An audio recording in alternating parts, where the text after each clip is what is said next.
আসসালামু আলাইকুম ওয়া রাহমাতুল্লাহি ওয়া বারাকাতুহু। নাহমাদুহু ওয়া নুসাল্লি আলা রাসূলিল কারীম, আম্মা বা'দ। দেশ ও দেশের বাইরে থেকে যারা আমার এই ভিডিও দেখছেন তাদের সকলকে শুভেচ্ছা ও অভিনন্দন।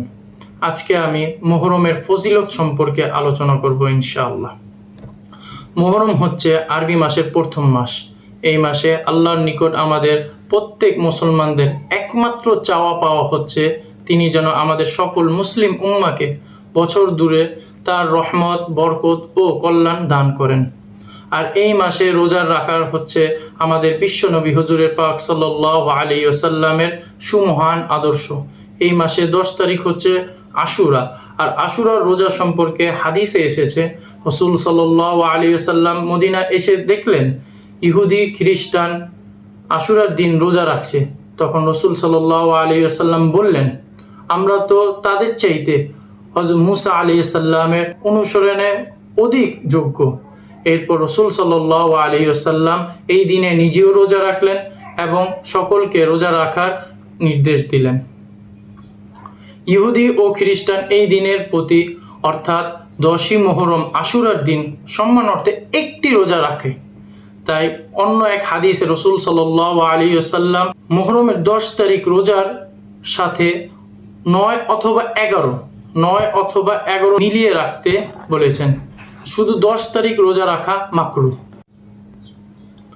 আশুরার ফজিলত সম্পর্কে হাদিসে এসেছে, ইমাম বাইহাকি রহমতুল্লাহি আলাই তার শুআবুল ঈমান গ্রন্থে বর্ণনা করেছেন, যে ব্যক্তি খালেস নিয়তে আশুরার দিন খুশি মনে দান করবে, আল্লাহ পাক সারা বছর তার রুজি রোজগারে বরকত দান করবে।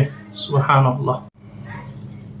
অন্য এক হাদিসে এসেছে, হযরত আবু কাতাদা আল আনসারী রাদিয়াল্লাহু তাআলা আনহু থেকে বর্ণিত, নবী করিম সাল্লাল্লাহু আলাইহি ওয়াসাল্লামকে আশুরার রোজার সম্পর্কে জিজ্ঞাসা করা হলে তিনি ইরশাদ করেন, এই রোজা রাখার মাধ্যমে বিগত 1 বছরের গুনাহ মাফ হয়ে যাবে। সুবহানাল্লাহ। মুহররম মাসটি নানান কারণে অত্যন্ত গুরুত্বপূর্ণ, কেননা এই মাসটি 10 তারিখ হচ্ছে আশুরা, যার সাথে জড়িয়ে রয়েছে পৃথিবীর শুরু থেকে বহু ইতিহাস ও ঘটনাবলী, যার কারণে মুহররম মাস আরবি মাসের অত্যন্ত গুরুত্বপূর্ণ। তো আমরা জেনে নিই এই মাসের আশুরার দিনে কি কি ঘটেছিল। নাম্বার 1, এই মাসে আশুরার দিন অর্থাৎ 10 তারিখ 10ই মুহররম হযরত আদম আলাইহিস সালামের তওবা কবুল হয়েছিল। বর্ণিত আছে তিনি দীর্ঘ 300 বছর কান্না করার পর আশুরার দিন তার দোয়া কবুল হয়েছিল। নাম্বার 2, হযরত নূহ আলাইহিস সালামের জাহাজ মহাপ্লাবন থেকে মুক্তি পায়। নাম্বার 3, এই দিনে হযরত ইয়াকুব আলাইহিস সালামের চোখের দৃষ্টি ফিরে পেয়েছিলেন। নাম্বার 4, এই দিনে আরশ, কুরসি, আসমান, জমিন, চন্দ্র, তারকা ও বেহেশত সৃষ্টি করা হয়েছিল। নাম্বার 5, এই দিনে সর্বপ্রথম আসমান থেকে জমিনে বৃষ্টি হয়েছিল। নাম্বার 6, হযরত ঈসা আলাইহিস সালাম এই দিনে পৃথিবীতে এসেছিলেন আর এই দিনেই তাকে আসমানে তুলে নেওয়া হয়েছিল। নাম্বার 7, এই দিনে হযরত ইউনূস আলাইহিস সালাম মাছের পেট থেকে মুক্তি পান।